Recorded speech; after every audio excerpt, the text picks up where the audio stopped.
तत्पूदनं मद्मदलेन विष्टम् ब्रह्मादिदेवै परिसेभ्यमानम् श्रद्धेर्गुणन्तं प्रणमामि दैवम् सिद्ध्यात्वा विद्यादेव्याय नमः अमेत्रेभ्यो नमः गणानान्तो गणपतिं प्रभावके कवैकवेन मम सहस्रमम ज्येष्ठराजं ब्रह्मणां ब्रह्मणस्पदा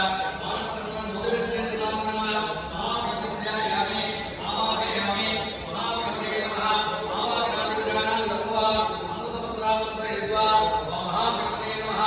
आद्यं समर्पयामि अर्घ्यं समर्पयामि आगमनीयं समर्पयामि स्थापयामि स्नानानन्तरमागमनीयं समर्पयामि गन्धाधारयामि गन्धोपरि अक्षरां समर्पयामि पुष्पैः पूजयामि ओम समुदाय नमः ओम एकदन्ताय नमः।